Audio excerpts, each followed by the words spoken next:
This episode of The Twisted 10 was recorded before the COVID pandemic.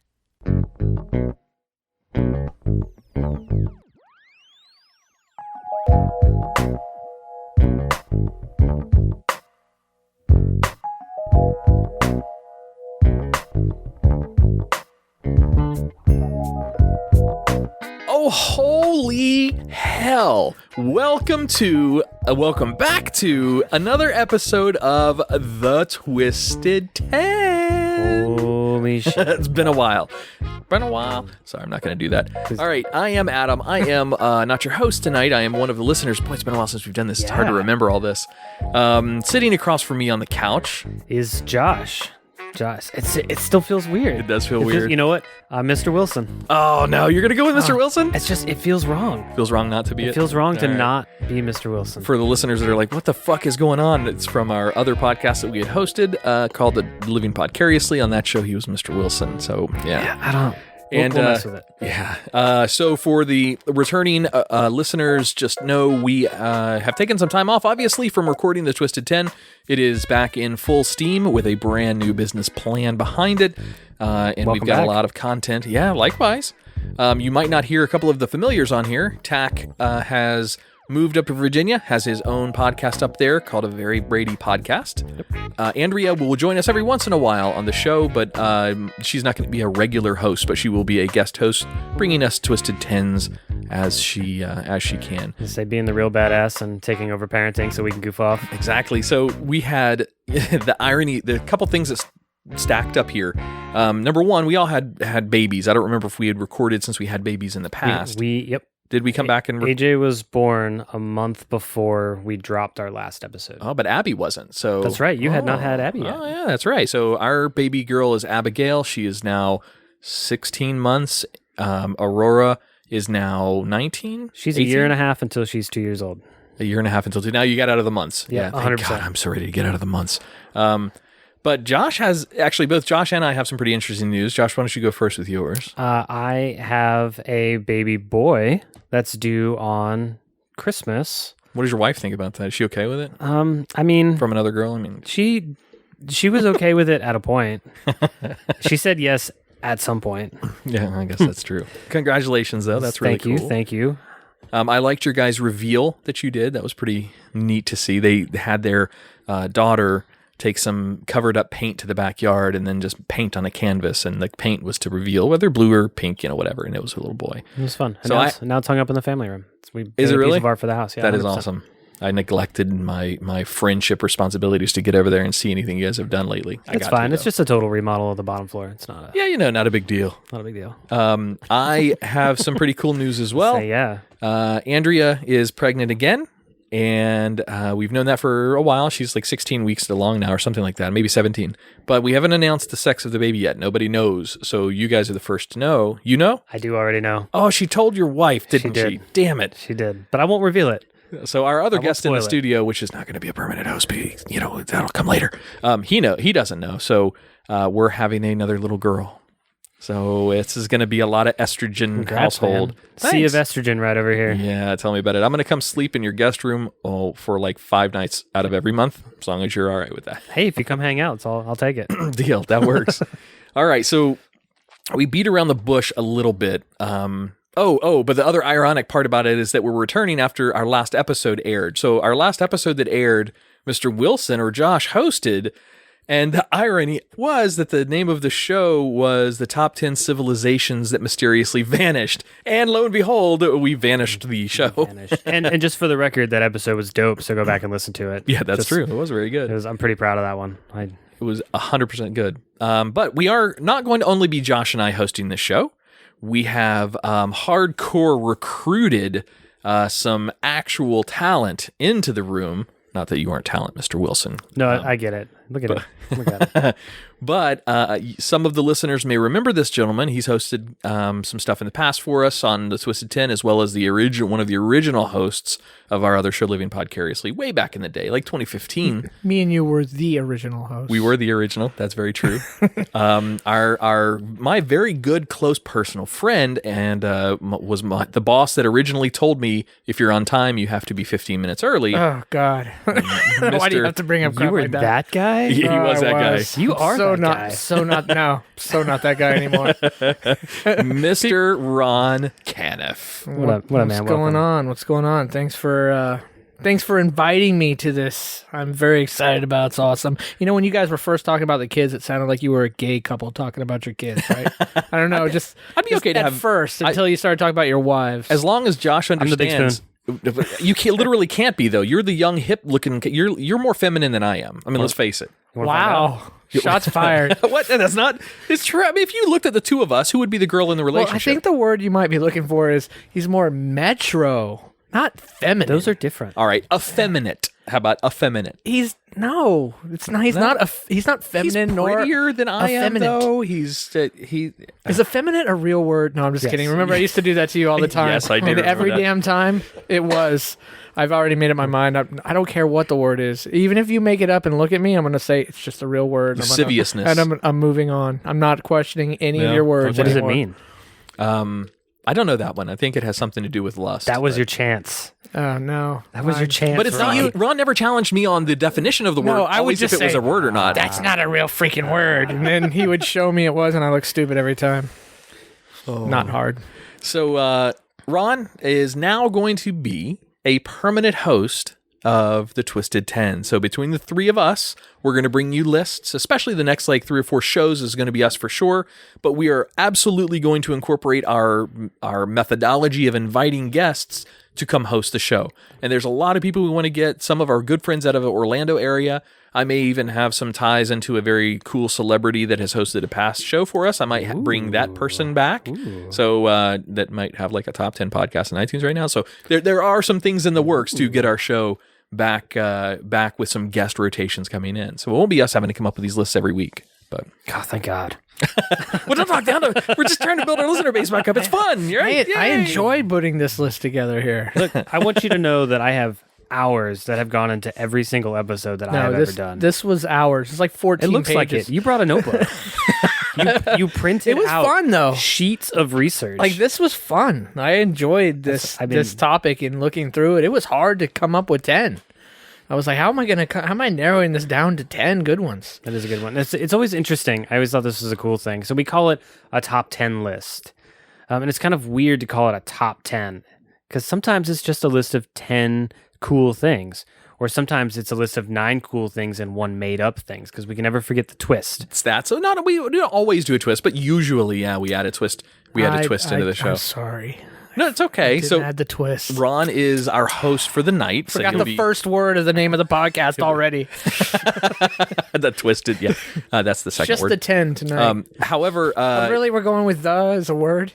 That counts? yeah, it counts absolutely. Is that a real word, Ron? It was the real word. I challenge you on that. I had considered maybe talking about dropping the out of the title of the Twisted 10, but that kind of fell flat on deaf ears. So Yeah, that's right. We talked about that. I Yeah. still like that Twisted It 10. felt weird to say, like, in a sentence, like, so I do this show called Twisted 10.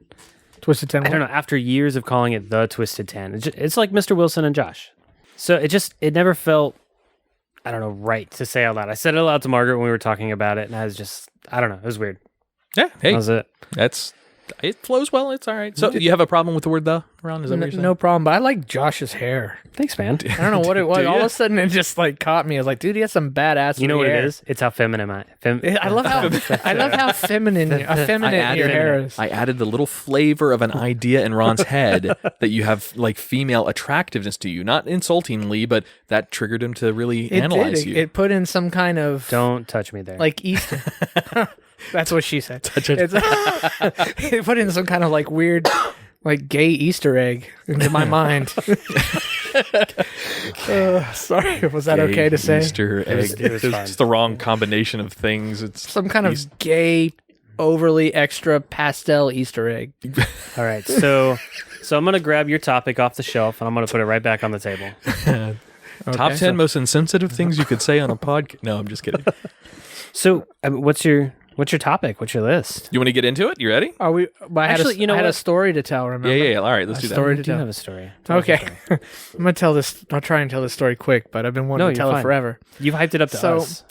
Now I'm trying to remember why. Oh yeah, Adam's bachelor party, right? Which really wasn't a bachelor party, but it was a bunch of friends. Oh, yeah. Time out. We Over- got fucked up at my house, played video games, called it a bachelor party. Yeah, exactly. Which Yeah. was great. It was a bachelor I have party. zero problem with That's that. what I wanted to do. Did a bunch of gaming. It was like 8-on-8 with what was the name of the Smash Bros? We did Super Smash Brothers. Yeah. We did StarCraft. that StarCraft, night. yeah.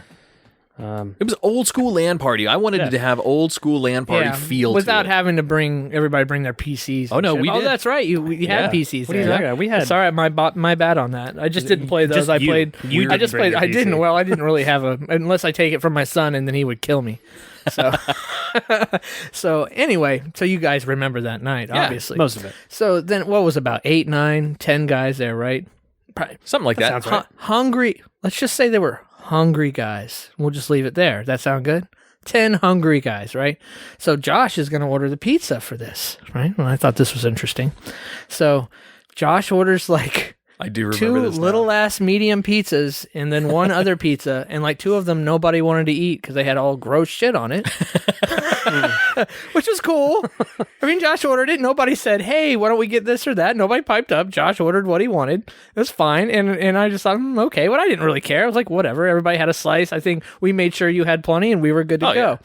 Now, so now fast forward to your wedding over at where did you do your not your rehearsal, but your Reception? Reception at the Village Idiot Pub. Village Idiot Yeah. Pub, right? And remember, we all ordered some pizzas. I do remember, yeah. And I chipped in for the pizzas and everything.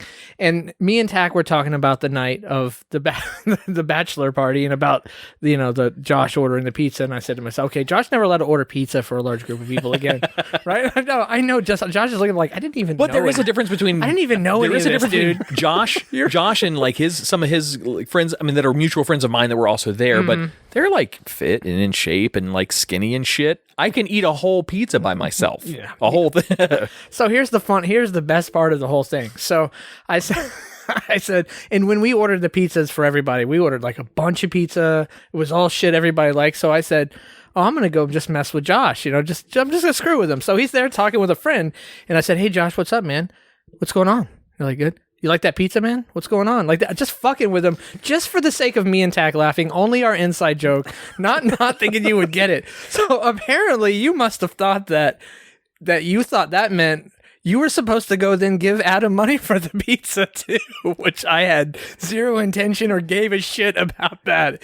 The whole thing was just hilarious. So then apparently you handed money to Adam for the pizza as well, which I don't thinking remember like that, I was but- being a total dick about this pizza thing when it was just all like Pizzagate. That's what we're gonna call this. Pizzagate. Oh, wait, just no, all an that's- inside joke that's between taken. me and Tach about the ordering of the pizza, and that was it. But Do you know- anyway, it was pretty hilarious only to me and Tach, and I told Adam about it, and then he forgot. But Oh, no, there's no shit about that. I forget everything. So. That's true, you What's do. the name of the show? The worst part about that entire Twisted story 10. for me is that I don't remember ordering pizza at the bachelor party because I was too fucked up.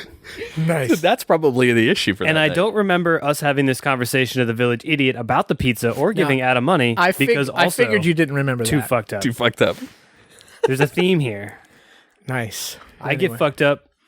Somebody brings me pizza. I guess sometimes I bring myself pizza, but man, Apparently, you bring yourself pizza more often than you realize. Have you ever been so fucked up that the doorbell rings and there's a pizza there and you swear to God you did not order a pizza? yeah, your bachelor party. Apparently. That might have happened to me a couple of times. All the time. I don't. That's how we party. That's just how it is. It was awesome. Anyway, it was funny. I just wanted to just bring it full circle. It's sad that you don't remember either part of it, but I it's think okay. that makes it even better. You're gonna find something out about me over time, Ron. I think I've already figured it out.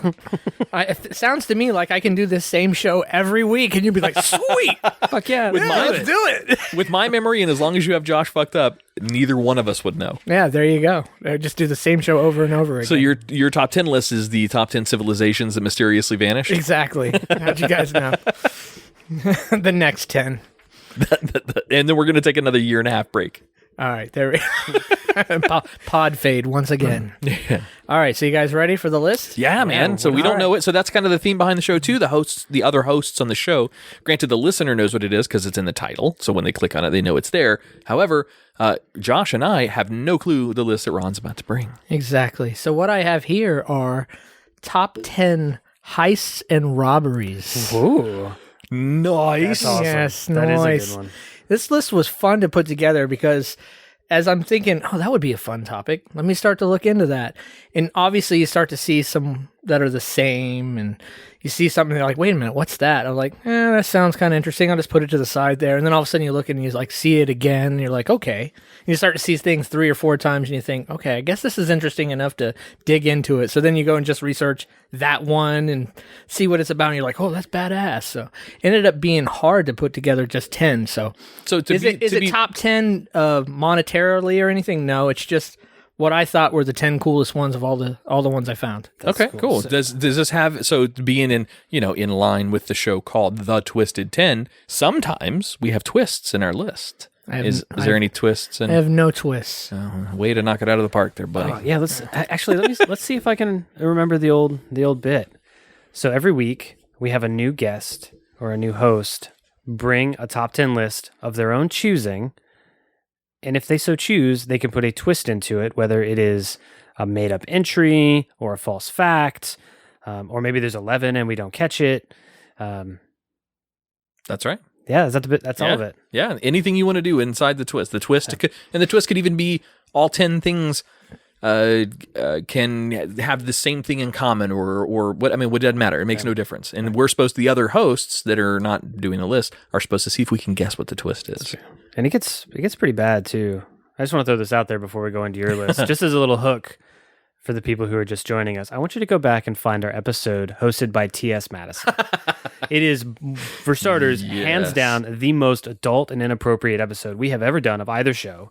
And you can actually hear me blush. You can hear me blush on that episode. It's good. It is hilarious. Nice. All right. I'm sorry, Ron, please. No, you're good. You good. Are you guys ready? Yeah. All right. I start at number 10 or number 1, Coach me up, guys. 10, backwards from, and you finish at 1. Backwards from 10, so start at 1? I'm just kidding. Okay. Motherfucker. All right, number 10. The Antwerp Diamond Heist, dubbed the heist of the century. Now here, I'm going to do a little fun with you guys. Care to take a guess of when it happened? I'm going to do that with every single one. Say that again. The Antwerp what? The Antwerp Diamond Heist, dubbed the heist of the century. Care to take a gander as to what year? Care to take a gander. There's a hint in there somewhere. I'm going to say... There isn't. It's just the way I said it. I wanted to sound fancy. I'd say diamond heists, that's not really a big thing anymore. I'd say that's more like 20s and 30s, 1920s and 30s. So it's probably 100 years ago, I'd say. 80 time frame. I'm going to go back farther than Adam. 2003. Oh. But you guys were close. What did who's the company that has all the diamonds? They own them all. De Beers. Zales? De Beers. Oh, sorry. No, it's that guy Jared. I forget his last name. That's guy Jared. The guy in jail who used to be at Subway? Yeah, no, not him. Oh, not that Jared? Okay. All right. So It's a kid comes home with an STD. What happened? He got it at Jared. He got a jail. Oh God. Is that too far? Not too far, but it feels like you didn't just make it up. I did.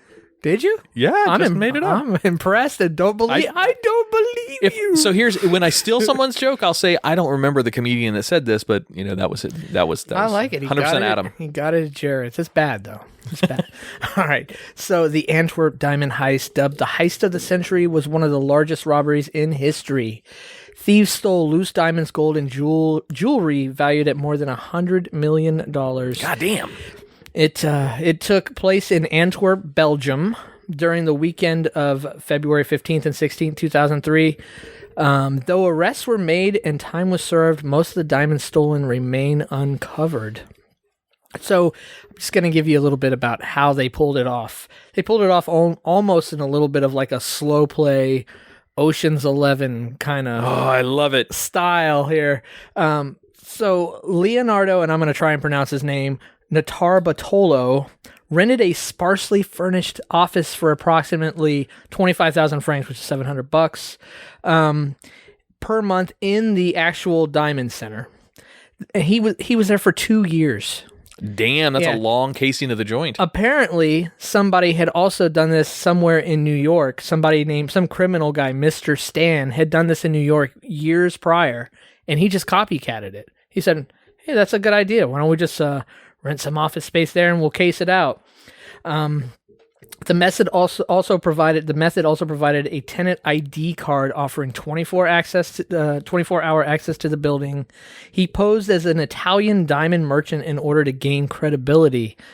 After the robbery, Nartobortolo and his team stole the security footage to conceal their identities. More than 123 out of 160 safe deposit boxes were forced open, each of which was made of steel and copper and had both a key lock and combination lock. Damn. Yep. He also tried to pull his own little twist in there. Nartobortolo claimed in an interview with Wired magazine that a Jewish diamond merchant hired them for the heist. He claimed that they actually stole approximately $20 million worth of loot and that the robbery was part of an insurance fraud. Nice. So that's after he got caught. Yes. Oh, That's okay. after he got caught. Due to the fact that the vault itself was uninsured, as the insurance company realized the security flaws and would have never given it an insurance policy, there was actually very little insurance money involved, which casted doubt on his story.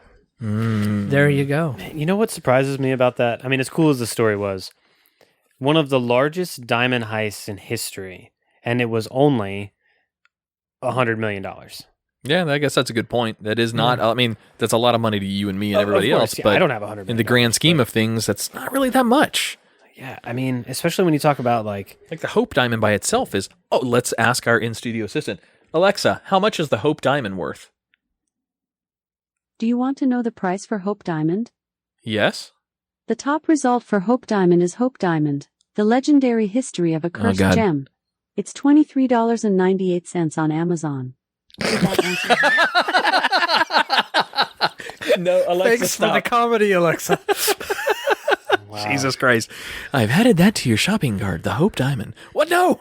I noticed that my Siri also has been really letting me down lately on stuff I ask her. She's an idiot. Google upstairs is great. This thing's an idiot. You got like According to the Smithsonian Institute, the Hope Diamond is priceless because it is irreplaceable. As of 2009, it was reportedly insured for $250 million. Oh, see, there you go. Just one diamond is worth more than the largest diamond heist of all time. Not to poo-poo on your list or anything. Okay. Gotcha.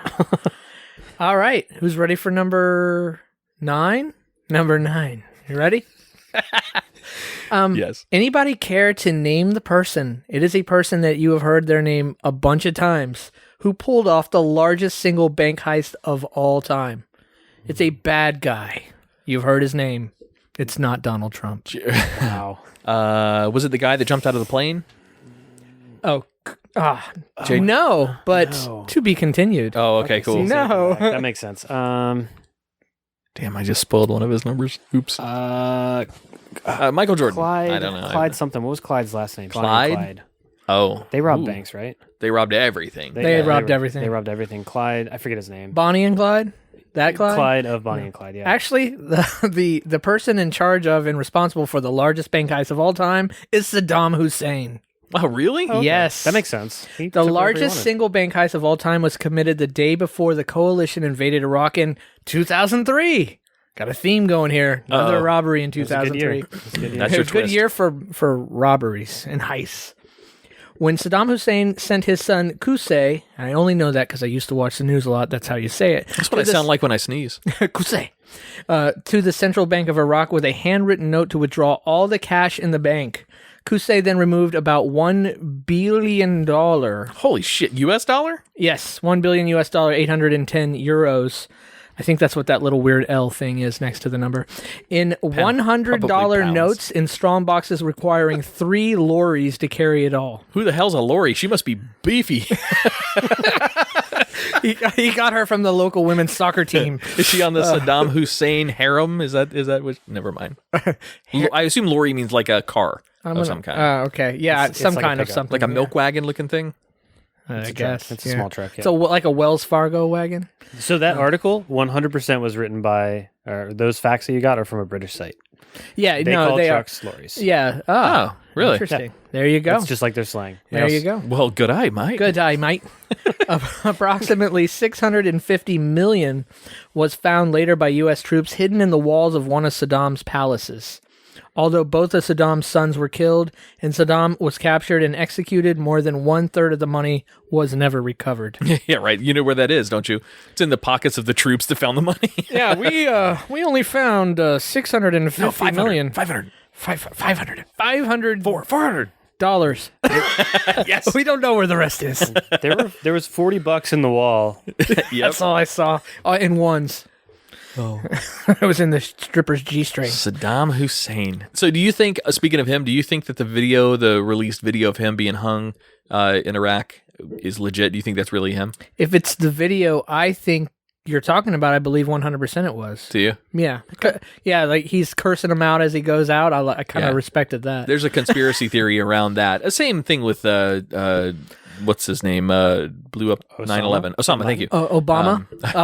No, Osama. I know the difference. Yeah, I know.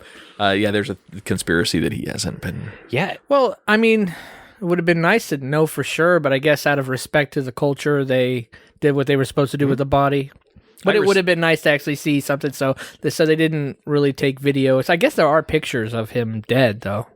I mean, Yeah. And even that, ticked people off. So you can imagine if you did more. I don't want to tangent too hard, but I mean, the whole reason why they did it that way was as much respect to his religion as they could, but they didn't want to turn his gravesite into a place of meeting, a place of Worship. congregation, Yeah. worship. They didn't want to turn him into a martyr against the Americans. Yeah.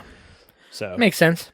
So it was respectful in his religious practice without giving the people something to rally behind. Yeah, makes sense. All right, number 8. It's Russian hackers. No, not the hackers that broke into the DNC server. Although maybe it was the same hackers. I don't know. Well, you know him by heart? These, yeah, I know. I'm very good friends with them. Les Parnes. What's his big deal? What's his what? Oh, wait a minute. You got a He third just got a accent? third accent there. We're skipping it. I was to be fair, that was a stolen voice from another podcast that I listened to. His name is Chikatilo. He's a serial killer. What is big deal? I have tiny shamecock. All right, continue. Yeah, but it played well. I mean, it made sense. I just want you to say it throughout my little thing here. Okay, all right. All right, so these hackers steal 650 euro. Now, nothing I have here is in America. America's 650 boring for heists and robberies. Apparently, we had too much security. 650 euro? 650 million. Oh, million, there it is. Yeah, I did say 650 Yeah, euro. I'm like, wow, that's not a big heist. It was a big heist. What, they take It was some giant. granny's purse? They took it out of my dad's social security account. I just wanted to put that in there in case you've seen this man. Yes. Please call. Okay, sorry. All right, hackers steal 650 million euro in world's biggest bank raid. Did you see the Dr. Evil pinky that came up? I did see that, yeah. Yeah, I always have to do that. 650 million. Oh, put that back down. You know what, I'll be honest. If you're a listener listening to the show, you're driving down the road and you hear Ron say something million, you immediately put your pinky to your lip. That's what you have to do. Do it with me, everybody. It'll be fun. Okay. That's my best pickup line. All right. So the hackers managed to infiltrate the bank's internal computer systems using malware, which lurked in the networks for months, gathering information and feeding it back to the gang. The illegal software was so sophisticated that it allowed the criminals to view video feeds from within supposedly secure offices as they gathered the data they needed to steal. Once they were ready to strike, they were able to impersonate bank staff online in order to transfer millions of pounds into dummy accounts. They were even able to instruct cash machines to dispense money at random times of the day, even without a bank card. While the criminals behind the audacious electronic raid are thought to be based in Russia, the scale of their crime was truly global, with banks in Japan, China, the United States, finally, we get involved, and throughout Europe having been hit. The scale of the losses by UK-based financial institutions has not yet been disclosed, but it is thought to run into tens of millions of pounds. The scam was uncovered by the Russian cybersecurity firm Kaspersky Kaspersky Lab? Kaspersky. Oh, this is something you guys know about. Yeah, Kaspersky is a free antivirus you can get for home computers. Okay. Kaspersky Which ironically Lab. is what they should have had on these computers. And if they did, they wouldn't have had this So you infection. mean a free software Plug bell. a free software program would have stopped 650 Yeah, I said there was million- malware that was sitting on the computer that they were able to fish and find all the information they needed to find. So yeah, 100%. Yes, it would have stopped that malware. This is how many bank employees are watching porn at work. That's the problem. I mean, so you've heard the story of the Kaspersky headquarters. It is Russia. I have not. So the way it works is like when you go to if you go to their headquarters, you go to the ground floor, and that's where they have like their sales engineers, and they kind of tell you about their antivirus and what it can do. And then if you go to the second floor all the way to the top of the building, that's where they write viruses. Interesting. So they write viruses and then sell you the antivirus. So they write viruses just for the point. That's like creating the disease and then selling you the. I made that up. That wasn't as funny as I thought it would be. Please Oh, I thought I was like, please don't sue us. I was buying into it. I was like, really? No, totally made that up. That's Oh, funny. that's That was a the- long play, though. Good Yeah, it was game. good. You there. had me going. I'm clearly very gullible. Well, Maybe yeah. none of the stuff even on this list is real. I'm just bullshitting you now. Okay, so a spokesman for Kaspersky Labs said the plot marks the beginning of a new stage in the evolution of cyber criminal activity where malicious users steal money directly from banks and avoid targeting end users. By the way, even though I don't have this in my notes for whatever reason, I remember this happened over a 2-year period from 2014 to 2016. Oh, I thought this was another 2003 one. No, that was Oh, okay. the first two were 2003. Oh, copy. Roger that. So there you go, guys. That was There awesome. you go. Wasn't that part of the plot of Office Space? They slowly took Sort of. They skimmed the rounded micro cents would be added up into account and then burn the building down. And then, yeah, Boom. There you go. boom, roasted. All right. So here's one I got for you. What number are we on? Number 7, There we go. I think. I didn't number anything, and I So couldn't 10, find 9, a pen 8. Yeah, that I this is the brought. fourth, yeah. Okay. I think I have a pen around here. That's fine. No worries. I've made it so far. Let's just see if I can make it all the way through without screwing it up. It's what he tells his wife. She knows it won't happen though. Crown Jewels robbery. Anybody have a guess on this one? When it was? 1880. Crown Jewels. I'm gonna stick with it. So this would be the Queen's crown. That's considered the crown jewels. So the Queen of England. So I'm gonna go. Oh, you've been jumping around for a little. I'm gonna go 1990. This one's 1671. Fuck, that's close. You were. It's hard. I mean, how are you gonna know? How are you gonna know? Unless you knew it. Intelligence? I don't. In 1671, Anglo-Irish adventurer Colonel. Sorry, every time I see that word, What, Colonel? I want to say Yeah. Colonel. That's how it's spelled. Colonel, it is. I know. Colonel Thomas Blood ingratiated himself with the master of the jewel house. Where's he from? He didn't say yet. Yeah, I he didn't read that. Oh yeah, Anglo-Irish adventurer. So he's from Anglo-Ireland. Is that my a Lucky country? Charms?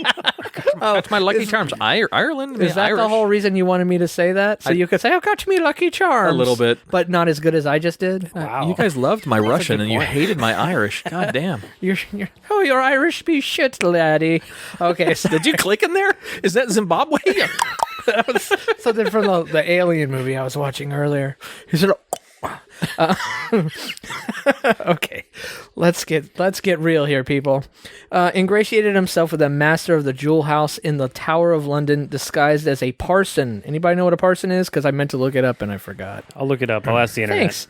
With a prostitute posing as his wife. Heck yeah. Hey, this is probably the easiest job she's ever been paid for. That's what you want me to do? Just pretend to be your wife? Yeah, okay. The girlfriend experience, we can do that. This was like the original girlfriend experience. A parson 1671. is a beneficed member of the clergy, a rector, or a vicar. There's so many jokes in all I those know. words right there. Any member of the clergy, particularly a Protestant one. So a Protestant clergyman is what a parson is. So he was a So clergyman. now look up Protestant clergymen, because I don't know what that... No, I'm just kidding. All right. After several visits, Blood convinced the master to let him and 3 accomplices into the jewel vault, then clubbed and bound him, sawed the royal scepter in half, and flattened St. Edward's crown with a mallet, while one of them hid the royal orb in his breeches. In a somewhat chaotic escape, the scepter was dropped, one guard was shot. They had guns in 1671, I guess, right? That of your story is made up. Yeah. I don't think guns were. I think there were. Muskets then? I Yeah. mean, They had they guns brought back guns then. to the U.S. Let's try. All right, we're going to give her one more chance. Alexa, when was the first gun invented? I didn't catch that. Gun the is first something that was invented in 1364. Oh, wow, okay. Cool, time. okay. When did the first gun work? 1902. They just blew up in people's hands till then. In a somewhat chaotic escape, the scepter was dropped, one guard was shot, and Colonel Blood was apprehended. The crown falling from his cloak, brought before Charles II in chains, the king rather surprisingly pardoned the old rogue and even awarded him some land in Ireland. I don't know why. That's it. There you go. I think that was at the time when they thought they owned the Irish. So fucking go away. Boom. I don't know. It's so weird. What's the punishment? There was no punishment. That's what I'm saying. Like, why didn't more people try to rob from the king? Yeah, no kidding. That doesn't exactly lead by example. You know, speaking of Irish, I just watched a series on Netflix called Peaky Blinders. Have you guys Yeah, I've ever seen heard that? of it, but I haven't watched it. Dude, It was good. it is Heard awesome. it's amazing. Did you watch it as well? I watched the first episode. Oh yeah. So this doesn't spoil anything, but it's great. The first 4 seasons are great. The 5th season's like, if I can go find something else to do, I'm kind of bored. They take all the energy out of it. It becomes more drama, and it starts off as very action based. These are Irish gangsters from the 1920s. How did they sound? Tell me. G'day, mate. Really? Oh yeah. And they were badass. Anyway, sorry, I tangented into Netflix. No, a that's little fine. That's what this is all about, right? Little mini tangents along the way that have nothing to do with what I'm talking about, Adam. All right. Is that a royal egg, or are you just happy to see me? Number 6, right? Okay. The Great Leonardo da Vinci Heist. bit. Ooh. A $4 million extortion plot. This is your second Leonardo in this top 10 list, by the way. It is? You said another Leonardo earlier. Oh, yeah, that's right. Leonardo Malatelli. This is the Leonardo. Well, no, the second best one. The other. You mean the Ninja Turtle? the Ninja Turtle's the best one? Yes. Damn it! I saw where you were going with Yeah, it. good. I'm glad you were picking up what I was putting down. No, yes, that's how you say it. Never Okay. understood that term. Yeah. Well, I put it down. You pick it up because I don't know. I don't understand it either now that I think about it. You're right. One of the lists you did, I think, at one point, maybe it wasn't a list, maybe it was just something we did on another show, but was colloquialisms or something like that and their origins. Oh, yeah, that was fun. Remember that? That was my Yeah. fucking 3 houses ago. Yeah, Yeah, Right. that was 3 houses ago, man. That's how I Yeah. judge time. That was awesome. That was like we sat there, Josh, and just talked about all like expressions, you call them colloquialisms, one of his made up words, and no, I'm just kidding, and just what their origins were. It was really As an interesting. example, do you know where the term "don't judge a horse by its teeth"? Do you know where that comes from? I do, actually. Do you really? Yeah. Do you remember this one? Because it was your list. Don't look. I thought it was don't judge a horse by its color. Don't look a gift horse in the mouth. Oh, Yeah, don't don't look look a gift horse in the mouth, man. You Damn it, I really just gave it you away. Really, you really fucked that one up. I did give it away though for why you can't look a gift horse in the mouth. What the term is? Yep. What is it? What do you do? What's the point? An unhealthy horse you can tell by its gums. You can tell the condition of its gums. That too. So- However, specifically, it's the size of the teeth. Because a horse's teeth never fall out or anything like that, they just continue to grow. Like ours stop, a horse continues to grow. So if it's a gift horse, the easiest way to tell its age is to see how big its teeth are. That's true. And But also, an unhealthy horse, their gums recede. Really? But if it's a gift, as in given to you, should you be looking at this? Kind of rude. That's the whole point of the That's expression. the point. Yeah, that's yeah, the point. yeah. That's the There we point. go. All right. It's like, give it back to me. It's my list. Yeah. Back to the list. Number 6. Number 6. A solicitor has been accused, along with 4 other men, has been accused. I'm reading the actual court transcript here, I guess. No. Was accused, along with 4 men, of threatening to destroy a stolen Leonardo da Vinci masterpiece unless they were paid £4.2 million in a conspiracy allegedly hatched in the offices of one of the Glasgow's leading law firms. So pretty much this was done by a lawyer. He got some thieves to go into this Dutch's house, who was an art collector, steal his Leonardo da Vinci painting, which I had noted here what it was called. It was the Madonna something or other, something I couldn't pronounce. Steal it, and it was worth like 30 million pounds, and just hold it for ransom, pretty much like put a gun to its head. Give me 4.25 million pounds or euros, or I'm gonna blow Madonna's head off. Pretty much is what they did, and it was really an interesting little ploy there. They got the money. I swipe type. I'm trying to look up the Leonardo da Vinci painting, which Madonna something or other, and it's Leonardo, and I swipe type it, and it says Leonardo Zucchini. So yeah, I don't think I'm going to get much on that one. Yeah, no, I probably put it in here. Try to pronounce it. I didn't even note what it was called in here. Isn't that bad? I'll find it. Yeah, fine. You guys can find it. I'll continue to read. Sorry, go ahead. Go. Did you have a question? I was just gonna say, so it worked.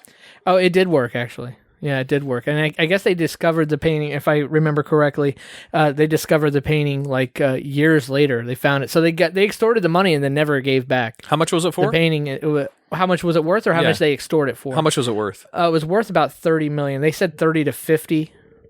It says valued at 30 to 50 euro. The painting was the centerpiece of then Duke's collection at Drumlerig Castle near Dumfries. What was the name of the painting? Well, that was what we were trying to figure out, Adam. Pay attention. Well, you said something along... It was Madonna. The word Madonna was in it. Okay. And I should have put that down. I'm sorry I missed that note. That was pretty dumb. No, it's okay. I want to see what it looks like. So a painting. So again, Madonna the yarn winder? Yes, there you go. The yarn winder? Yeah, that's the one. Oh, wow. There's not much to it. I never even looked at it. I just thought it was an interesting story. I never looked at the painting. It's just it's like the beginning of a painting. All you see is like the torso of a woman, no head, no facial features. It's just like a brown brown sketchings. Yeah, interesting. So it's not interesting because of who it was from, obviously. Well, the thing about art that's really funky is that the story is what makes a piece of art worth anything. 100%. Have you guys ever had the opportunity to see the Mona Lisa in person? I've heard this story. No. I love it. Listen to this, Ron. This is awesome. Okay, so I had an opportunity on my honeymoon. We spent some time in Paris, and we went to the Louvre. And of course, if you're there, you got to see the Mona Lisa. And we went, and we walked in this big, gigantic, 25 by 40 foot room. It's massive, and there's a wall in the center of the room that the painting is mounted on. And it's in its own wall. It's got 2 security guards. There's ropes around it. It's behind bulletproof glass. This thing is locked down. We finally make our way through the crowd so we can get close and get our picture. This thing is 2 feet by 1 feet. It's tiny. And not that I'm any painter. I don't want to take away I don't want to sound like I have any talent. But it was a very, very, very plain painting. Very boring to look at. Because right on the opposite side of this wall, there is a no joke 13 by 15 foot gigantic 30 subject mural just on the back wall. Nobody's looking at it. The Mona Lisa is a fucking garbage painting. It's tiny and lacks any detail. What makes it so... Nobody knows who she is. Oh. That's the mystery behind it, but that's not what makes it famous. What makes it famous is itself. Its own hype has built itself up to be famous. If people found out one day it was like Barbara Bush, no one would care anymore. Is that what you're saying? I think it has enough mystique now because they've taken it and done thermal imaging and infrared imaging, and they have found layers to the painting. At one point she had eyebrows, now she doesn't. So for some reason her eyebrows were covered up. There's no answer as to why. Things like that. She was a French girl, so you gotta cover up those eyebrows. Sorry. We don't have any French girl listeners, so it's all right. Do your French accent now? Oh, these are the eyebrows. These are Sacre bleu. Look at the big eyebrows. Why did you break up with her? She had eyebrows. That's bad shit. All right. Batshit crazy? Batshit. So all right. Well, that was number 6. That was number 6. All right. So by tradition, we're supposed to take a break at this point. For our listeners, we're not going to be front loading, end loading, or middle loading sponsorships. for the show for quite a while. So we would obviously love to take on any sponsors. We're going to target a little bit differently this time, not to besmirch any of our prior sponsors. We love the Salty Fox and the Village Idiot Pub. Obviously, we would love to have Jason or any of the girls back in here from either one of those locations. But you are going to be ad-free for a little while. You may hear us occasionally plug another podcast or something we should go check out. Like, for example, our buddy Tach's podcast. The Brady Bunch podcast? The Yes. Very Brady podcast. The Very Brady podcast. Go check him out. Find it on iTunes or Spotify or wherever you listen to your podcasts. But all right, we're going to take a break in studio. For the listener, it's only going to be a couple minutes, and we'll be right back.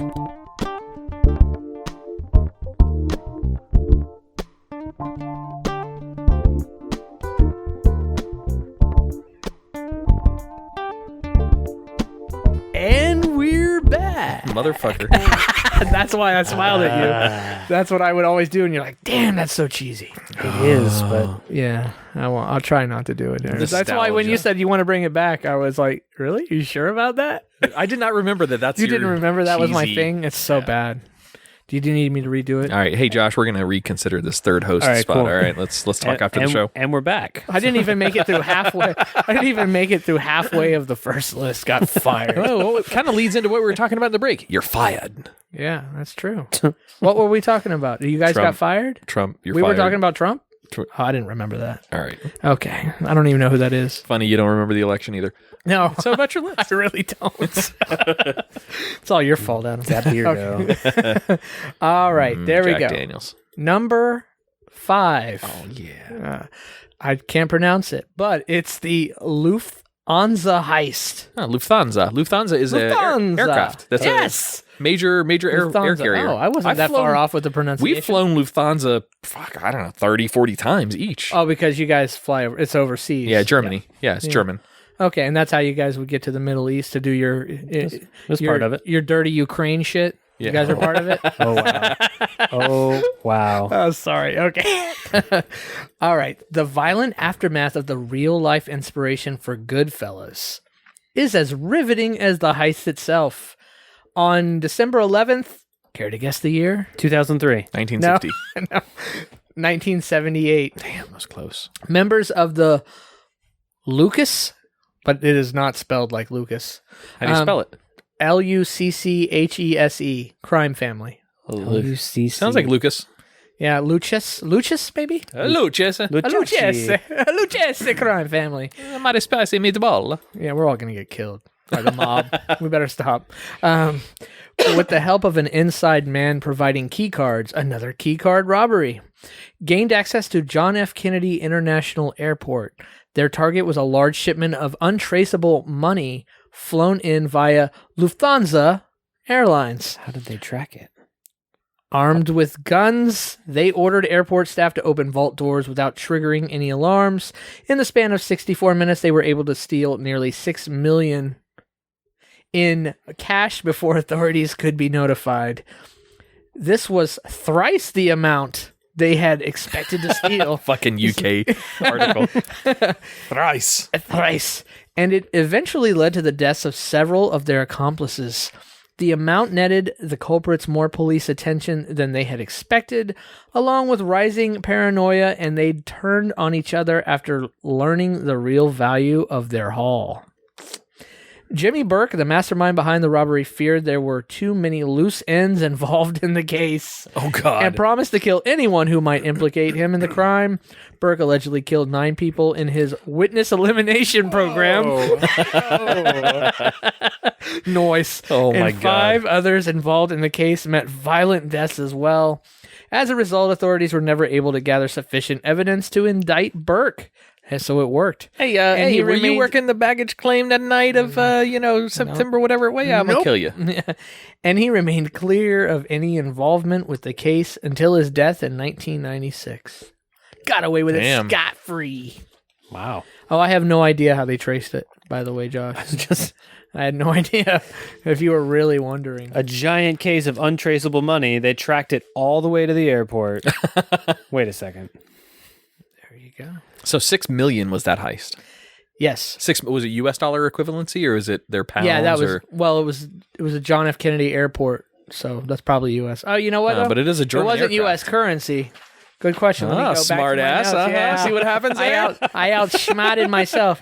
It just said $6 million in cash. It didn't specify type of currency, so I'm going to go with U.S. dollar on that. U.S. dollar, which but it was a lot in 1978. It was a German It's a lot now. aircraft. What's a German currency? Like rubies or something? That would Well, be- francs. No, not francs. Rupees? The mark. Mark. That would have Mark's been right. the Deutschmark. The Deutschmark. Mark. I mean, now it's all euros. Now it's euro. Yeah, except for I've got some marks at home. The except U.S. for- dollar now, by the way, is more valuable than the euro. How about them apples? Yeah, except for UK, because Brexit, everyone. Sorry. Hey, a country of pure importers trying to be independent. That's just not. But they were all independent before the European Union. Yeah, they also, the sun never sets on the British Empire. You remember when they were an empire? Yes, that's true. Okay. All right. Number 4. Oh, This one I kept seeing over and over again. And I wasn't going to put it in the list. I actually had it in the honorable mention. And then as I read through it and looked at it and thought, as I read through them all and I kept seeing this one over and over, at first I thought, it's kind of like whatever. Everybody's kind of heard of this one. I'll just put it aside. I'll make it an honorable mention, but it just kept popping up too much not to put it on the list.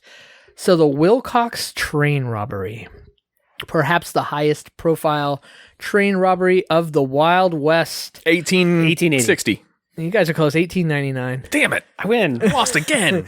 The Oh no, we suck again. Oh no, we suck again. The Wilcox train robbery involved two of American history's most famous outlaws. Billy the Kid. No, What? no. Wyatt Earp. I don't know. Billy the Kid. That's the most famous Wild Wild West outlaw. But that's one person. Well, that should have been one of the two. It was Billy the Kid and his dad. No, I'm just kidding. I don't.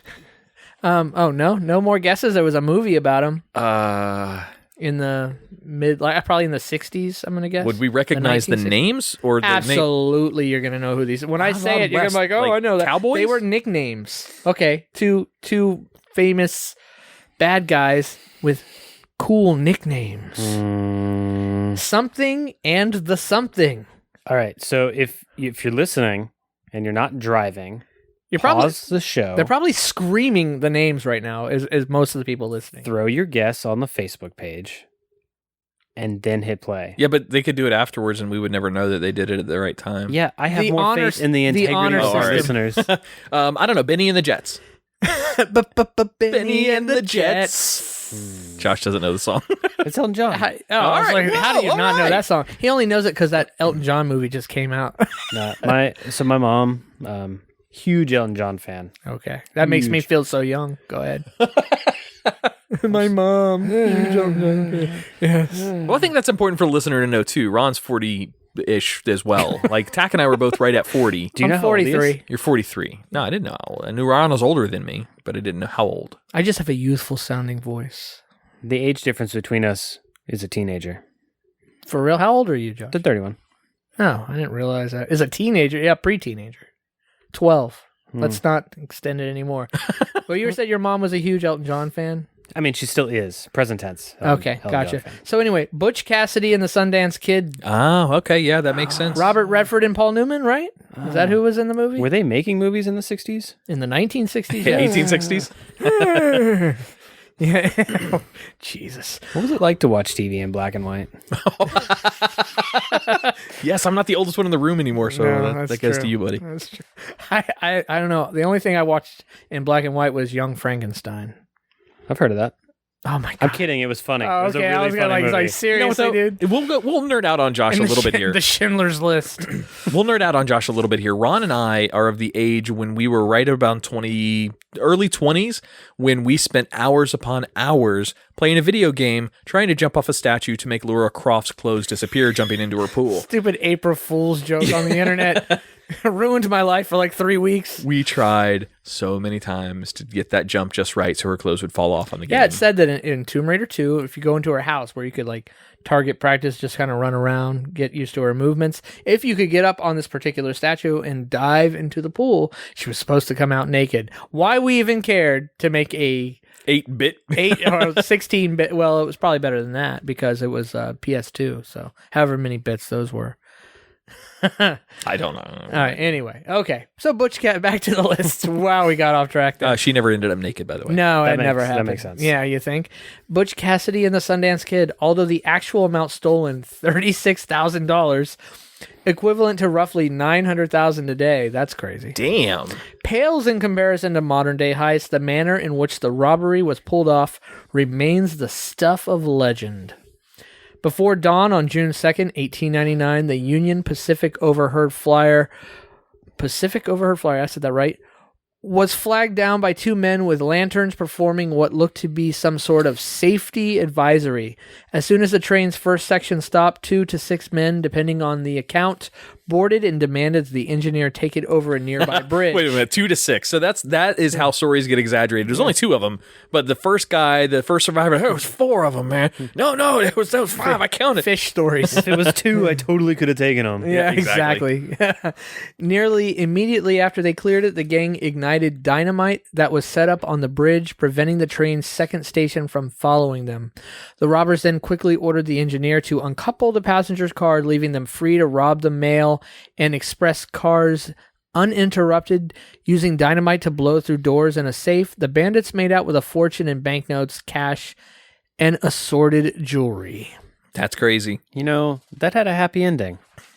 They left the passengers in safety. They didn't. Oh, they did. They're just like, we want the money. You guys go over there. Don't fuck with us. Now your train goes even faster. You don't have all this weight you're carrying.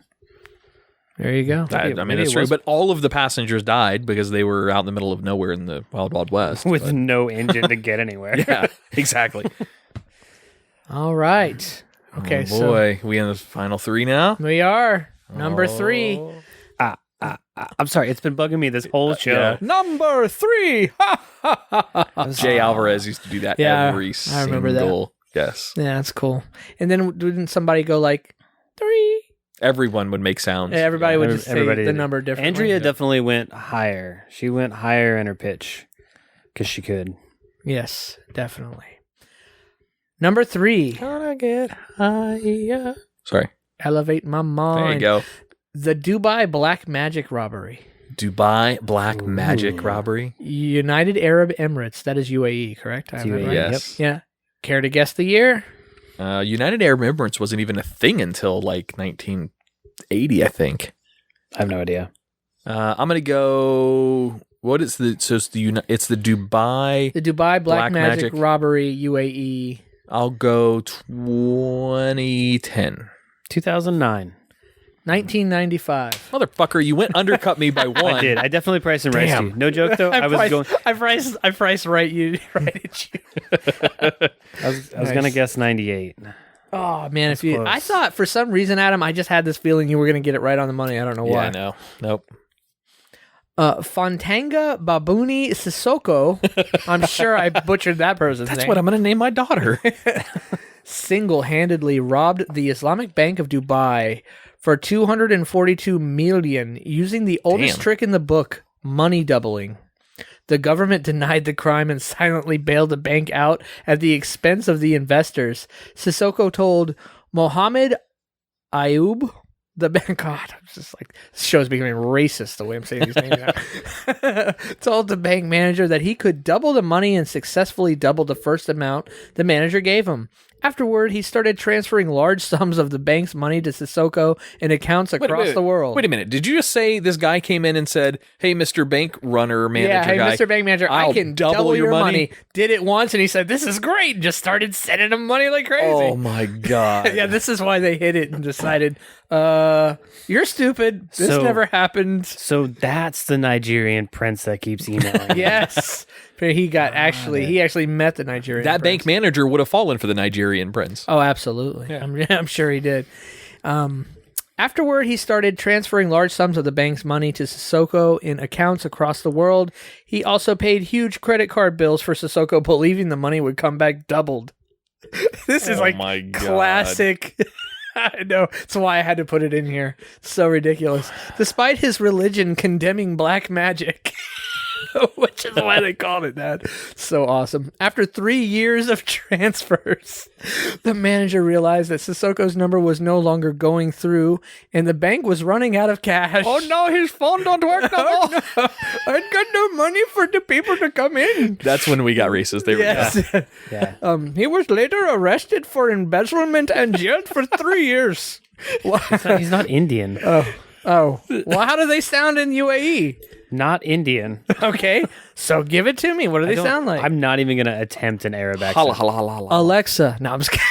Oh, it actually comes on when I say it. She'll listen to you. I didn't know it was so interactive. Never mind. Bye, Alexa. Does she turn off? I never met a girl I couldn't turn off. Jailed for 3 years while the bank started court injunctions to summon Sissoko. Sissoko moved to New York, and on the first day of his visit, walked into Citibank, opened an account, and transferred over $100 million from the Islamic Bank, and ended up marrying the teller that helped him with the transaction. That's you got to be fucking with us I there. swear I'm not. And in the same day, convinced the manager of Citibank to give him $9 million to double his money. The teller helped him create a good relationship with Citibank that later led to a $151 million lawsuit claimed by Dubai Bank, but U.S. authorities dropped the case. Sissoko attempted to buy military helicopters and was arrested in America, but later released on bail, proceeding to become an untouchable MP in Mali. And I thought maybe you guys might know what they meant by MP. I know it's not military police. MP in Mali? Something Prince? In Mali, I don't know what that means. In Mali, Like the country the Mali? country, yeah. An MP. I'm thinking some kind of prince or something. I'm PM? guessing. Is it maybe a typo? It could be. Prime I don't know. Minister in Mali? I don't know. What their government structure looks like. It's a guess. He is simply Probably it's an acronym wherever this article is written from that's similar to a CI for us, like a confidential informant. Yeah. So it's probably something like that. or some kind of. Don't they have like? Maybe he's a bank manager. Yeah. Sorry. Nice. Sorry. Don't they have some kind of like when you're a foreign dissident or something, you're like untouchable almost. Diplomat. Yeah, like some kind of foreign diplomat status or something. I'm guessing. Read the term to me again. I'll read the sentence. Was arrested in America but later released on bail, proceeding to become an untouchable MP in Mali. Let's ask Alexa. Alexa, what is an untouchable MP? Here's something I found on the web. According to Miraz.org, untouchable is a rare order card. Untouchable was a movie with Sean Was that like Connery and Kevin Costner. Was that like a Yu-Gi-Oh thing that she just told us I about? have no idea. God, she's an idiot. She has no idea. Yeah, I don't know what an MP. I'm going to guess it has something to do with like confidential informant kind of lingo. I would Mayhaps. imagine. Mayhaps. He is simply the robber that can never be caught. The bank has sued him many times, leading to sentences in absentia. But Mali has no extradition treaty with any country, and Sissoko is just too powerful. Too bad for the bank investors, as they had to give up their stake after the government denied the robbery and bailed the bank out. Interesting. You looking for MP, Josh? I'm really trying. I want to know. Maybe Wikipedia. Wikipedia needs money. That's yeah, what they're $3, just $3, and they could stop saying this to you every time you go on. If everyone would just give $3. So here's the thing: if I gave $3, does that mean I get to skip that every time? Yeah, exactly. How does it know it's me? It doesn't use single sign-on for that. I don't know. I mean, don't know. I've done it before. I think it's good. I mean, I've literally gotten through college courses off of Wikipedia now that you can cite it. So You can cite it even though it's not official, even though we can go in and change stuff. you can. It's peer reviewed, and it's considered 98% accurate. That's probably more accurate than old encyclopedias we used to Right. read. Yes. Once Harvard said yes, as long as you cite it as Wikipedia, it's a valid resource. Interesting. Unless you start talking about like legal or medical journalism. All right. Do you want to continue to look that up while I go to number 2? My brain is just not going to let me put this down. I'm going to have an answer next week. Okay.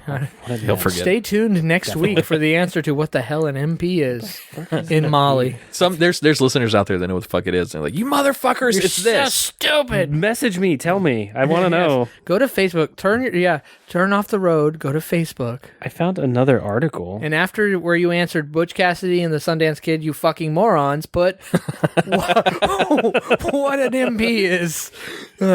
Members of Parliament. Oh, he Found was it. a member of He parliament? became a member of parliament in Bali. Gave him political In Mali. asylum. Political asylum. Nice. It means he smoked Parliament Ultras.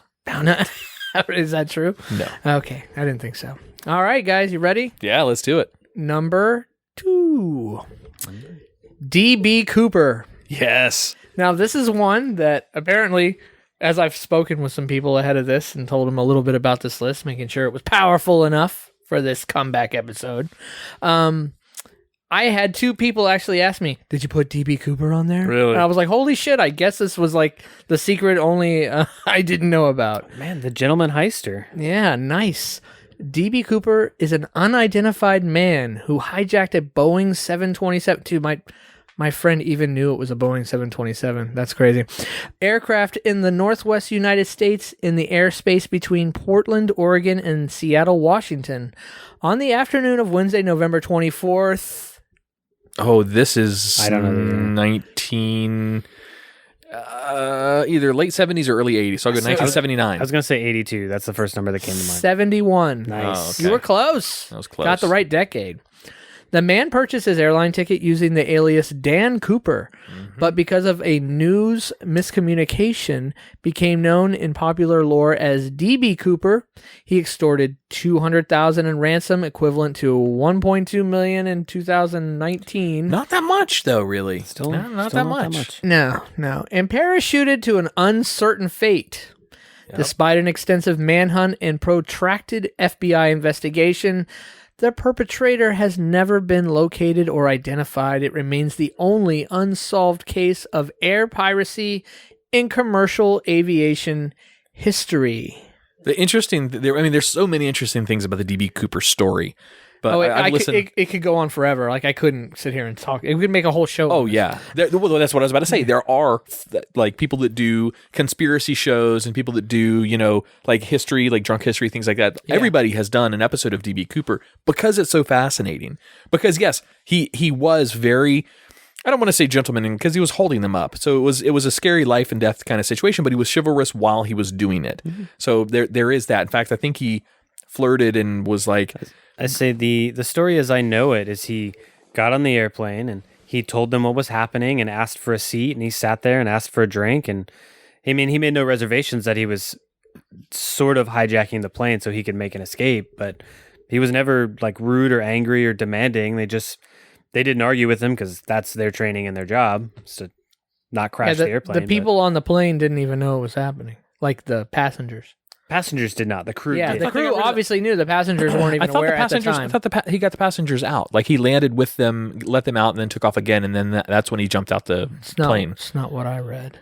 Oh, well, I might be wrong about that. I got like 3 pages on it. We probably couldn't read the whole thing. Because he made the crew go into a separate location because he was going to open up the door so he could jump out of the damn plane. Mm-hmm. This supposedly is why he chose the Boeing 727, because it had like the rear exit that he could jump out of through the cargo. Yeah, there's a down hatch, I guess, or whatever it's called, out coming out of the back of the vehicle. Mm-hmm. But yeah, so hikers have later found like one of the bags of cash that he had was found.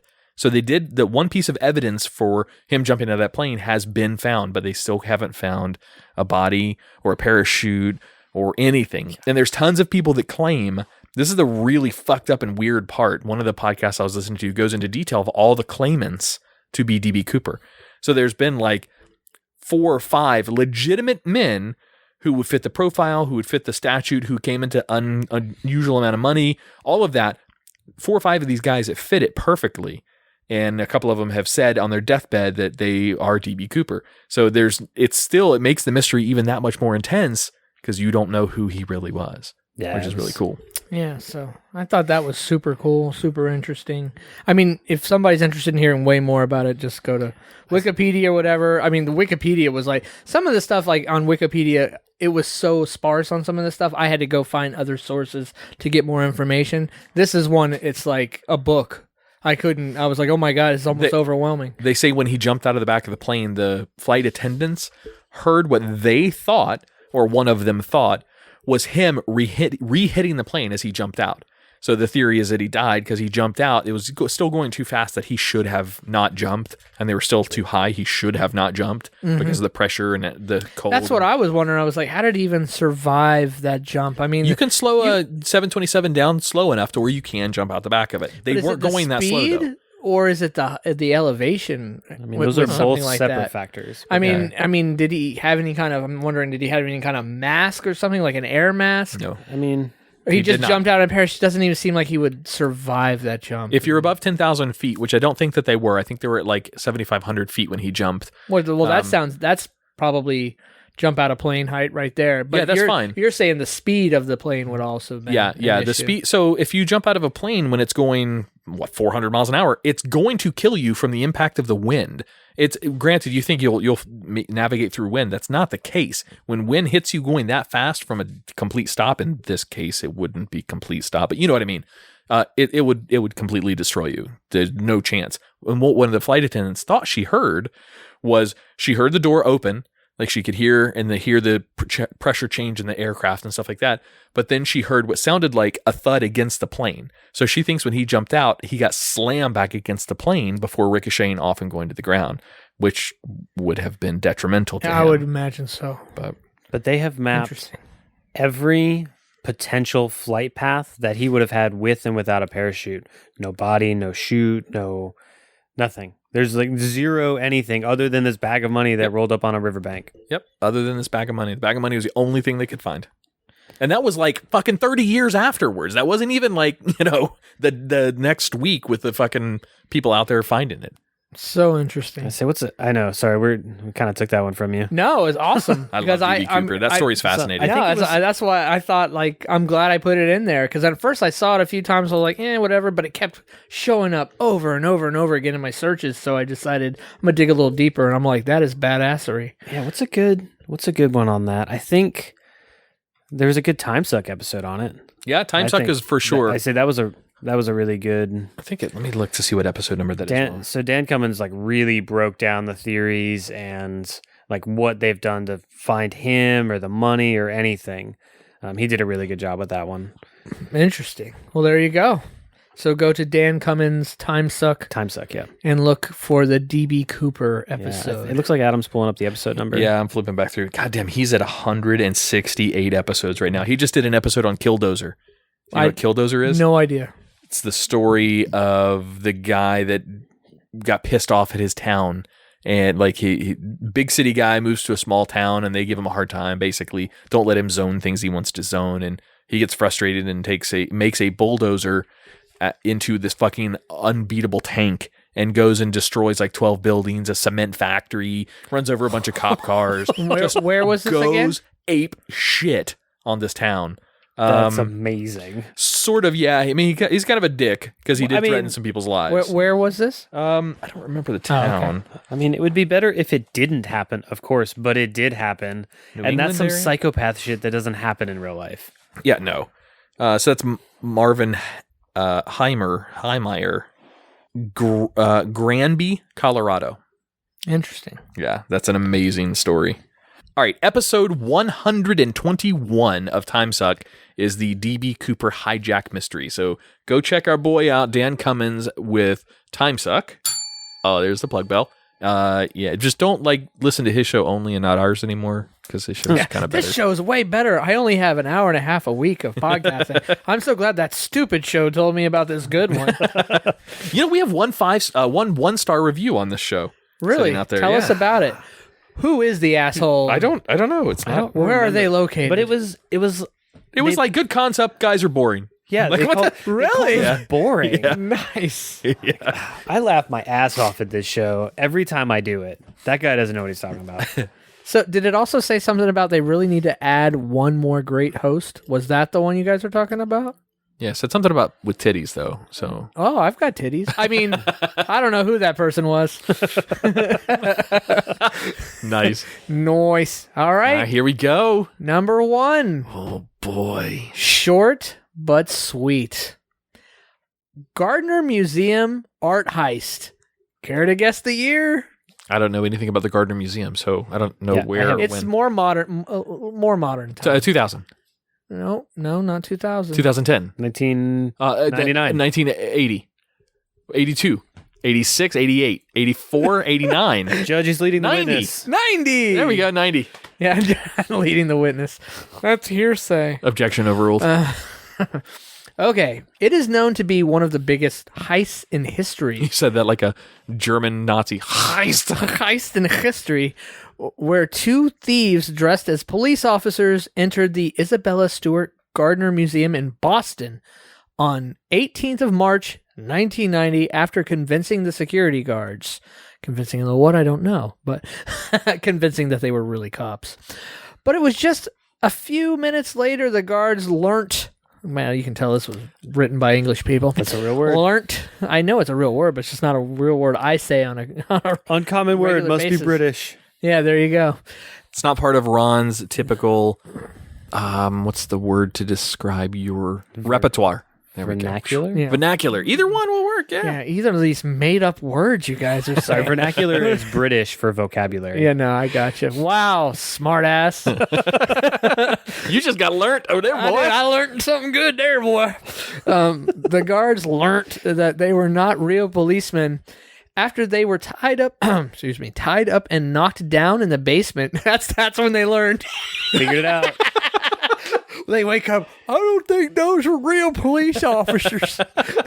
In the basement, in spite of not having weapons. While proceeding to the other parts of the museum, they were successful to steal around 12 selected artworks, along with a few sculptures and historical artifacts whose total worth was $500 million. God damn. And even tampered with the security cameras. But since then, neither the two thieves nor any of the artworks have been discovered, and the case remains a mysterious. Mysterious. It says it actually That says bitch. has been discovered, and case remains a mysterious and unsolved one. There you go. That's good that's adjectives. That's correct. That is correct. Man. Grammar. $500 million worth of statues and paintings. What I liked and art. where my theme kind of started as I was, researching all this stuff, I was started to become interested. What about ones that weren't solved? And that's when I, for like the fourth time, saw the D.B. Cooper thing, and I was like, okay, I guess it's time to read it. And then when I saw this, I thought, yeah, it's short and sweet. There's not a lot to it. What the hell is there to say? They don't know who did it. You could say, well, the artworks that were stolen. I mean, that's pretty much the story. That's it. They went in, they pretended to be cops, they clubbed some dudes over the head, they took a bunch of shit, and they bounced. And we don't know who they are, never discovered the artwork. That is or straight anything. up a Home Alone style comedy waiting to be written. Two guards of course, they're guards in a place that have no weapons, so they get beat up by the guards, get tied up, beat up by the fake police, tied up, put downstairs in the basement, and then these guys have a field day in the museum. It's awesome. Yeah, It's the night at the museum. But yeah, so that's it. That's the list. That's cool. That's a great comeback list. That was a good comeback list. It was a lot of fun to research. I knew, if it's fun to research, it should be fun to do a show on. That was the best list ever. Oh, of course. Is he now the new Andrea? Oh God, here we go. That's Andrew. So if you want to hear my only other list on this show, didn't I do something about the world-ending events or something, or 10 events that would end the human race? So yes, I'm you did. Stuck with you. Catastrophes or pandemic events or something like that. Yeah, something like that a long time ago. That was a fun one too. Let's see. We got a lot more lists coming, don't we? Yeah. We've got Top 10 possible human extinction events. Yes. That's it. Yes, that was a lot of fun I too. remember that. That was dark. Yeah, it was. I mean, but it was awesome. it was inherently dark. It's the top. Yeah, That it was. but- episode number 13. Man, Damn. that was dusting time off ago. the old archives. Heck yeah. Man. So what are some of the things we think we might hear on some? Well, we can't tell you. That's Following the trick. episodes. That's the Oh, we're trick. not allowed the to other say? hosts No. are. So just think okay. of things that are very, entertaining to each one of us. So I'm fascinated with science things and space things and theoretical physics and, that kind of stuff. That stuff fascinates me. So you can expect to hear another episode like that out of me, I anticipate. Okay. And I like conspiracy stuff too. So, I mean, I'm not a conspiracy nut, but I'm fascinated by people who believe in some of these conspiracies. I don't think we're going to get to the point where we're going to bring flat earthers back on the fucking podcast. Why ever. not? But no. Yeah, but what else do they have to say besides My besides God. it's all NASA tricks and Disney photographer. animation. You know, that was the best one when they said it's all NASA tricks and Disney animation. I'm Since like, are you we have serious? stopped recording, though, the guys that we had on here, one of the two of them Jared, went on to do a Netflix special. He was in the Netflix series. He was that was it was golden. Oh, it was beautiful. It was so good. Netflix did a great job of making these people think they were really filming a documentary about them and how cool their perspectives on life are. But the entire time it was just in a gigantic look at how dumb these people are kind of show. It was so it patronizing. was brilliantly that written. was like yes. that movie with Mark Wahlberg and Christian Bale. Like, was it The Fighter, where he thought they were doing a documentary? I never saw that. It was like an Academy Award winning or nominated movie. I think he won, one of them won for best actor. I think Christian Bale did. Where they thought he was doing a documentary on, because he was previously a fighter and now he's training the guy, and it was really just a documentary about what a fucking crackhead this guy was. So it's awesome. kind of like that, huh? Yeah, kind of. Awesome. Yeah, I mean, I don't want to spoil it in case anybody watches it, but the ending of this Flat Earth documentary was just it was basically, Netflix was just like, I'm sorry, Jess, I'm going to spoil it. The Earth is my round. God. The Earth is round. That's how it ends. The Is Earth that how round. it ends? Yeah, that's how it ends. I didn't want to take that away, but I would. You know what would have been the Surprise. best part? I would have given a left nut to have a camera the first time that those motherfuckers actually sat down and watched it when it came out on Netflix. Well, no, so here's the thing. That would have been just gold. Josh and I have talked about this offline. Knowing the mindset of the people who are serious flat earth conspiracy kind of people, they would still not quite get it.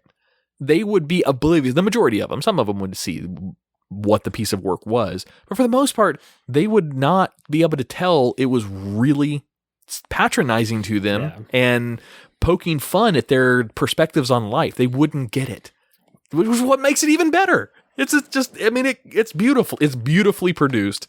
Good on Netflix, whoever that producer I'll have was. to check that one out. yeah, just if nothing else, just skip to the last like 12 minutes. Okay. Yeah. I mean, the whole thing is fascinating. They get really deep in with Mark Sargent, who's the kind of head of the Flat Earth Society, and just whatever. Well, the guy you had on, Jared, with the Jaredism, I mean, he's a pretty big... Jaren. Jarenism, he's a pretty big one in Flat Earther, right? Like, he's a fairly decently followed person. If you consider some of the science that they try to do as scientific perspective, he would be the most scientific of the flat earthers, because he does apply a scientific method to things and not spoiling it. That's what is, that his methodology behind how he tries to prove the earth is flat is what is so brilliantly done at the end of this show. You have to see it to be able to understand it. It's fucking beautiful. How many of these people that are kind of the quote unquote leaders of flat earthers are just completely full of shit? They know they are, and they're just doing it for clicks and money. Well, versus they don't believe any of the stuff they're saying, really. It's something that we have talked about, and it's not unreasonable to think that there's a fair amount of them that are in it for the clickbait. Not necessarily to say that they're doing it to get their own attention. I guess it would be to get attention, but just to be controversial. They just want to say something online that garners them attention, and there's a giant sea of noise. They just like to get a little bit of attention. But I think like the two guys we had on the show, called Behind the Curve on Netflix. Sorry, I had to look that up. Behind the Curve. You're good. Good name. One of the guys, and I can't remember their names. One of the Jaren guys and David. Yes, thank you. So Jaren, I think, believes what he was saying. David, I think, does not. I think is how... I'd have to go back and listen to them again. But one of them, when they talk, it's very much from a belief standpoint. And the other one is from a... Hype. Wants to hype, wants to... Just start an argument. Yeah. Was he the one that was a little bit more like uptight and pissy about it? That's okay. David. Yeah. Yeah. He's still, don't get me wrong, he's still an awesome guy for coming on our show and doing something like that. But no, it was cool. Because they know everywhere they go, they're going to catch heat. They're going to catch heat. I mean, that's that episode, if you combine... Must get used to that after a while, If you combine their YouTube views, because I let them reshare the episode on their YouTube channel, and our direct downloads, as well as our affiliate downloads that we had, that particular episode has like 60,000 downloads just for it by itself. So for us, that's humongous. Yeah, That's really cool. Even though we don't get revenue off of his YouTube channel, that's not the point. Getting our show out there is more to the point for us. But anyway, so yeah, you guys can listeners expect to have some guests coming back on. Who knows? Maybe we'll get some fucking wackadoos like the Flat Earth knuckleheads back in here.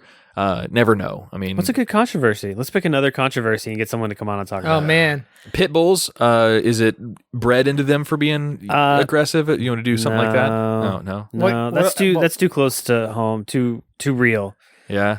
Yeah, the Earth being flat is not fucking real. Yeah, well, all right. I guess that's a good point. Something political, maybe? No, that's dangerous. Absolutely not. We tried to political at one point on one show. I don't remember what we did. It fucking floundered. We had what was her name? Jen Briney. Thank you. Yeah. She came on. That might have been Ron's recommendation. Somebody pointed us in the direction of Jen Briney. I don't remember who it was. Not I. Never heard of her. Conservative Dish is the name of her podcast. Oh, no. Yeah, that was me. Conservative Dish. Yeah. Sorry, I forgot her name. I forgot what her name was. That show's pretty cool. That show was really cool, though. No, I don't know. What do you mean? Never heard her? Conservative Dish? Oh, yeah. Oh, wow. He's got 3 accents and a goofy. And a goofy, yeah. All right. You guys ready to get out of here for the night? Let's do it. Yeah, man. All right, well, cool deal. Whose host is it next week? Who's doing it? Is it going to be me? I think you should. I brought it up, so it's me. All right, I have a very, very cool teaser for you guys. All right. The teaser is so cool, let's just say it's out of this world. And that's all you're going to get from me. All right. Thank you for listening to the Twisted 10 this week. Please go check out our buddy Tach's podcast, former host of the show. And he knows that if he ever moves back down there, he's obviously got a spot on this show. He helped us create the damn thing to begin with. However, check it out. It is a very Brady podcast. iTunes, Stitcher, all of the typical places you're going to find a podcast. You can find his show. We love promoting our buddy Tach. What about you guys? You guys got anything you want to promote? I'm having a kid. I'm kind of broke right now, so just Fucking throw me some ramen noodles. Brokemon. Something. I hear you. No, I'm good. Any of my old projects and stuff I talked about, I kind of spun everything down with the kids. So family man, Josh. I know. What about you, Ron? Anything else you want to plug? Yeah, there was a show that used to be on a while back that now I'm on, and it's going to be way better. It's called The Twisted 10. But I think it's now just called Twisted 10. Oh, no, the is still in there, buddy. Oh. The is still in there. Oh, I'm sorry. The Twisted 10.